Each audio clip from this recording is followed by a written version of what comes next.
ఎలాగైనా బతికించడానికి ట్రై చేయండి. Okay, patient తీసుకొని రండి.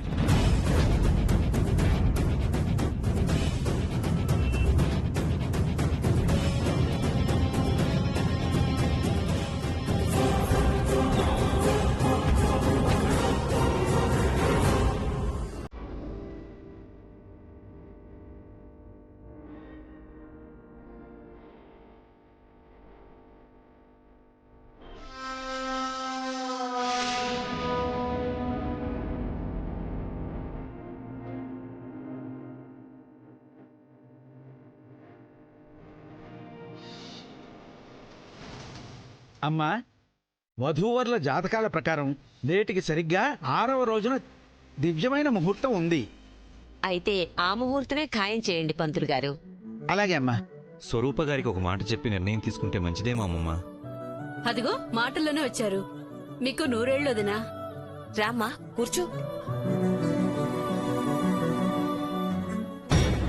దీనికి నూరేళ్లు, రేపటితో దీని కూతురికి నూరేళ్లు. 6వ రోజు మంచి ముహూర్తం ఉందని పంతులు గారు చెప్పారు. మీకు సమ్మతమే కదా? ముహూర్తం బావుంటే రేపే పెళ్లి చేసినా నాకు అంగీకారమే బామ్మగారు. రేపే తన కూతురి చావు ముహూర్తమని తెలియదు పాపం. పంతులు గారు, ఇంకెందుకు ఆలస్యం? వెంటనే లగ్నపత్రికలు రాయండి. అవునవును, శుభలేఖలు వచ్చి వేయించాలి, ఊరంతా పంచాలి, ఇంకా బోల్డని పనులున్నాయండి. చారీ, ఆ పెళ్లి పనులన్నీ నువ్వే దగ్గరుండి చూసుకోవాలి. అది మీరు వేరే చెప్పాలా సార్? సర్వం మీ చారీ చూసుకుంటాడు. 5 రోజుల్లో పెళ్లి. 5 రోజుల పెళ్లిలా చేసేద్దాం. రేపే పందిరాట వేయించడానికి ఏర్పాటు చేయించు జనార్దన్. అలాగే అమ్మమ్మ.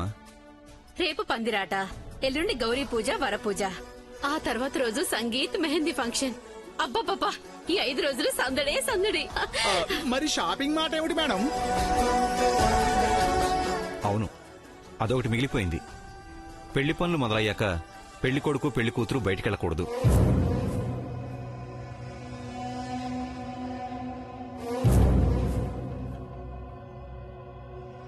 అయితే ఆ షాపింగ్ ఏదో ఈ రోజు చేసేద్దాం. దానికి ముందు నువ్వు నిత్య గుడికి వెళ్లి కొబ్బరికాయ కొట్టి రావాలి జయ్. ఎందుకు జేజీ? అది మన వంశాచారం. అలాగే జేజీ, ఇప్పుడే వెళ్ళొస్తాం. ఏం నిత్య? అంతేకాదు, ఈ 5 రోజులు నిత్య మనతోనే ఉంటుంది. అమ్మా స్వరూప, నువ్వు కూడా ఉండాలి. సరే బామ్మగారు.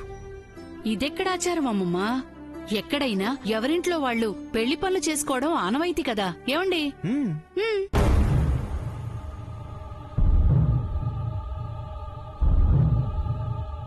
ఇద్దరి జాతకాల ప్రకారం విడివిడిగా చేయకూడదని పంతులు గారు అన్నారు. అవునమ్మా, పెళ్లి తంతులన్నీ వధూవరులు కలిసి ఒకే చోట జాతకరీత్యా చేయడం శ్రేయస్కరం అమ్మా. ఇదిగో అమ్మా లగ్నపత్రిక. జనార్దన్ తీసుకో. అలాగే అమ్మమ్మ. మరి నాకు సెలవమ్మా. పంతులు గారు, రేపు పందిర్రాట కార్యక్రమం ఉంది, మర్చిపోకుండా రావాలి. తప్పకుండా అమ్మా. వస్తానమ్మా. సరే జేజీ, మరి మేము గుడికి వెళ్ళొస్తాం. ఇలాగే వెళ్తారా? డ్రెస్ చేంజ్ చేసుకుని వెళ్ళండి. మరి నేను బయలుదేరుతాను బామ్మగారు. అదేంటొదినా, 5 రోజులు ఇక్కడే ఉండాలి కదా. డ్రెస్లేం తెచ్చుకోలేదు, ఇంటికెళ్ళొస్తాను. ఓకే ఆంటీ, షాపింగ్ కూడా వెళ్ళాలి కదా. నేను వచ్చి మిమ్మల్ని పికప్ చేసుకుంటాను. ఓకే జై, వస్తాను బామ్మగారు. ఓకే. మామ్, ఒక్క నిమిషం. ఏంటి బేబీ? నీతో మాట్లాడాలి. ఇప్పుడు ఎందుకు నిత్య? టెంపుల్కి వెళ్ళాలి, షాపింగ్ చేయాలి, మనకి టైం లేదు. తర్వాత మాట్లాడుకోండి. మీరు వెళ్ళండి ఆంటీ. మా అమ్మ గురించి అడుగుదామంటే ఆ అవకాశమే లేకుండా పోయింది. పద నిత్య, త్వరగా రెడీ అయ్యిరా, టెంపుల్కి వెళ్దాం.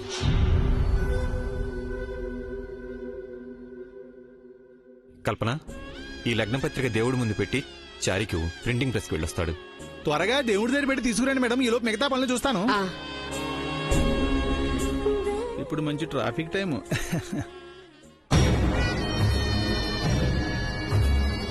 లగ్న పత్రిక కాదిది, చావు పత్రిక.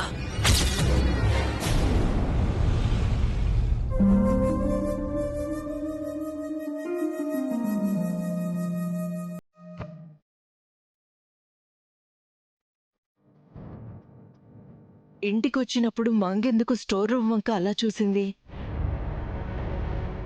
ఎందుకు లోపలికి వెళ్తానంది? బేబీ బేబీ బేబీ ఇక్కడికి వెళ్ళింది.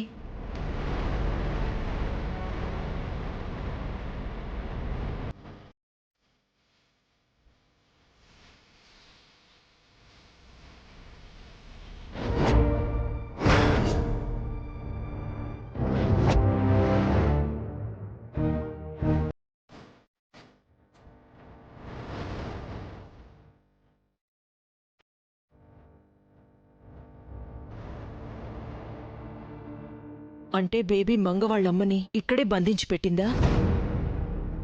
ఈ రూమ్లోంచి వచ్చిన సౌండ్స్, కిరోసిన్ అంతా తన పనేనా? బేబీ ఈ విషయం నాకెందుకు చెప్పలేదు? తనని మళ్ళీ బేబీ ఎక్కడికి తీసుకెళ్ళుంటుంది?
చేవలేని మగాడు, చేతకాని మొగుడు, తాళి విలువ తెలుసని చెప్పి ఆలి విలువ తెలియని మూర్ఖుడు. నేను పంతానికి పోతే తను పౌరుషానికి పోయాడు. సంపాదించలేనోడికి సంసారం మాత్రం ఎందుకు? నా గుండెలపై తాళిలా ఈ భూమిపై ఎక్కడో భారంగా ఉండుంటాడు. బతకడం చేతకాని పరాన్న జీవి.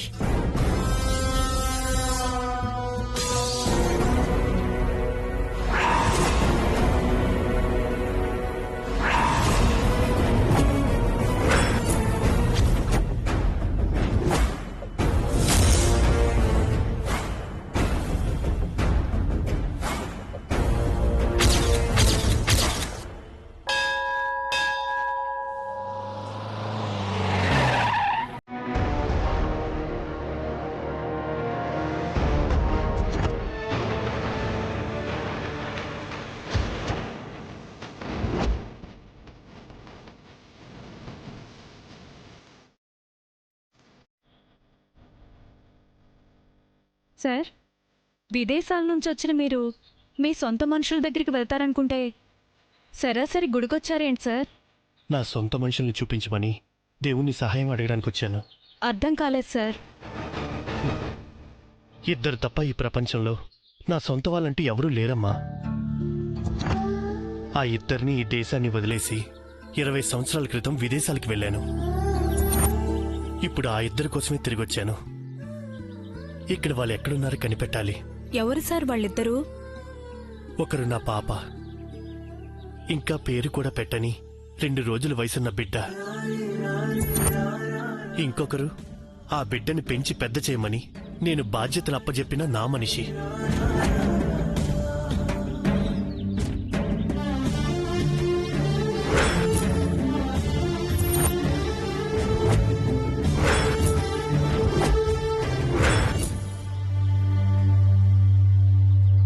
వాళ్ళిద్దరే నా వాళ్ళు.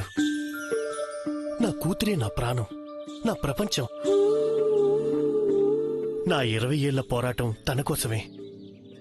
నేను యుద్ధం చేసి గెలిచొచ్చింది తన గురించే.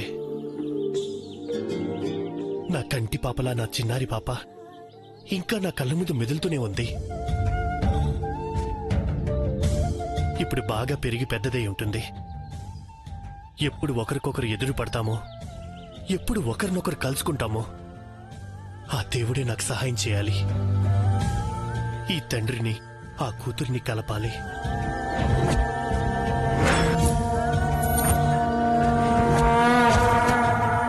దేవుడి ఆశీర్వాదం తీసుకొని తులసి నా కూతురు ఎక్కడున్నారో వెతకడం మొదలు పెట్టాలి. ఎక్కడున్నా నా కూతుర్ని త్వరగా కలుసుకోవాలి.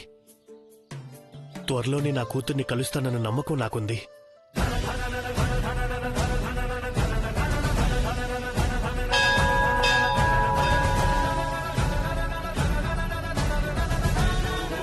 వెళ్దాం పద.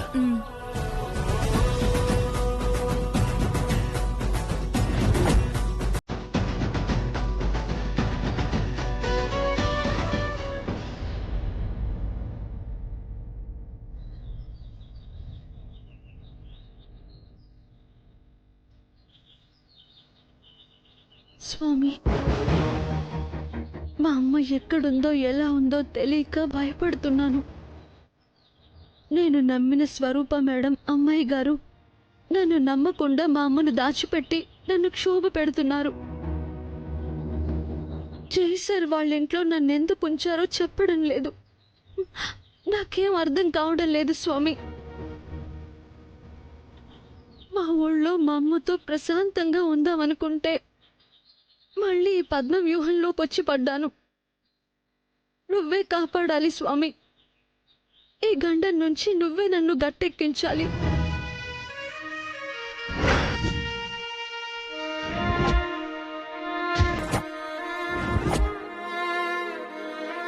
తదాస్తు.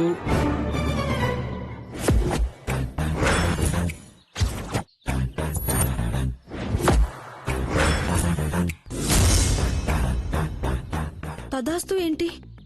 నువ్వు కోరుకున్నది జరుగుతుందని చెప్తున్నాను. మీరేమైనా దేవుడా? ఆయన దేవుడికి అడ్డంగా నించున్నారేంటి? నేను దేవుణ్ణే, నీ పతి దేవుణ్ణి. నీకు నాకు మధ్య ఈ దేవుడు అడ్డందుకని అడ్డంగా నించున్నాను. సంతోషించాం. గుళ్ళో కూడా వేళకోలేనా? గుడైనా బడైనా ఏదైనా మనం భార్యాభర్తలమేగా. మనకింకా పెళ్లి కాలేదు. కబడ్డీ పోటీల్లో గెలిచినప్పుడు మన పెళ్ళైపోయింది. ఆ, అది పెళ్లి కాదు.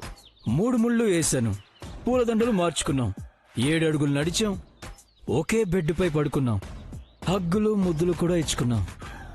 ఇంకా పెళ్లి కాలేదంటావేంటి? అయ్యో దేవుడా, మీకు అసలు బుద్ధ లేదండి. ఎక్కడ ఏం మాట్లాడాలో తెలీదా మీకు? లెంపలు వేసుకోండి. అదేదో నువ్వే వేయచ్చు కదా. నేను వేస్తే గూ పెటప్కే సౌండ్ వచ్చేస్తుంది. వద్దులే. ఇంకేంటి? పంతులు గారు, చెప్పండమ్మా. అర్చన, అభిషేకమా? 2 చేయండి. పేర్లు చెప్పండి. సూర్యదేవర జయసూర్య, నిత్య జయసూర్య. అదేంటి, నిత్య శ్రీనివాస్ కదా?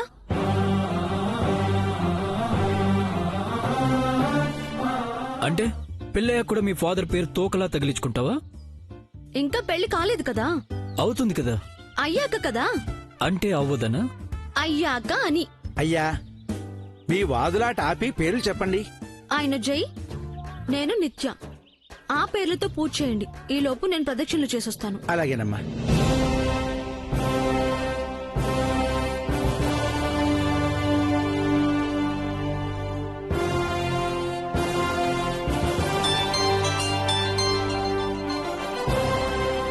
హలో,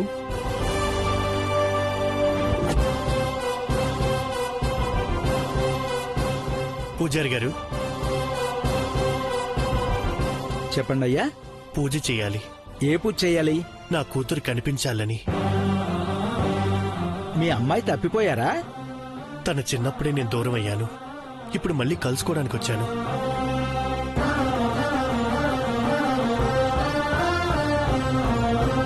దేవుడు చల్లగా చూస్తే తప్పకుండా కలుసుకుంటారు. ఆ దేవుడి ఆశీర్వాదం కోసమే వచ్చాను. నా కూతురు నాకు త్వరగా కనిపించాలని పూజ చేయండి.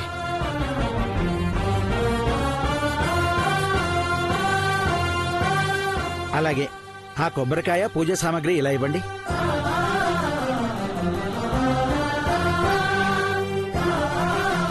మీ కొబ్బరికాయ ఇక్కడ పెడుతున్నాను.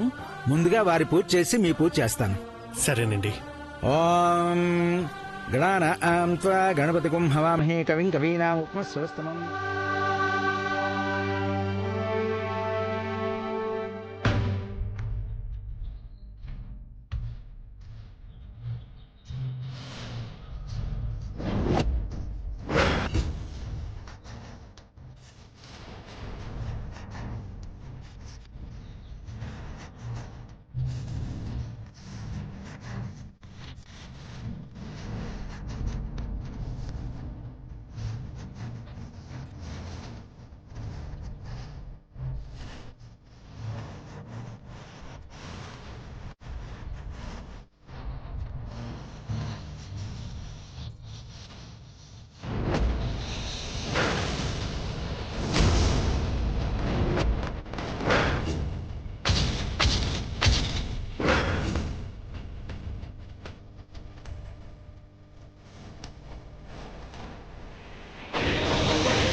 ఫోటో ఏమైంది? ఏమైంది సార్? ఫోటో కనిపించట్లేదు. గాలికి ఎగిరిపోయిందేమో సార్. ఓ గాడ్, నువ్వు అటెళ్ళు, నేను ఇటు చూస్తాను.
ఓకే, ఫోటో కనిపించిందా? లేదు సార్. అయ్యో బాబు, నా ఫోటో ఒకటి మిస్ అయింది. మీకేమైనా కనిపించిందా? సారీ, ఏం ఫోటో? నాకు బాగా కావాల్సిన మనిషి ఫోటో. పూజ చేద్దామని హారతి పల్లెంలో పెట్టాను. గాలికెట్టే ఎగిరిపోయింది. మరి అలాంటి ఫోటో ఇంకోటి లేదా? ఒకటే ఉంది బాబు, అదే నాకున్న ఏకైక ఆధారం. అది లేకపోతే నా ప్రాణం నాకు కనిపించదు. అయ్యో ఏంటి సార్, అంత వాల్యూ అయినప్పుడు 2-3 కాపీలు తీసి పెట్టుకోవడము, లేదా ఆ ఫోటోని ఫోటో తీసి మెమరీ కార్డులో సేవ్ చేసి పెట్టుకోవాల్సింది. జాగ్రత్తగా వెతకండి, ఇక్కడే ఎక్కడ ఉంటుంది. సరే, నువ్వు వెళ్ళి వెతుకు. అలాగే సార్.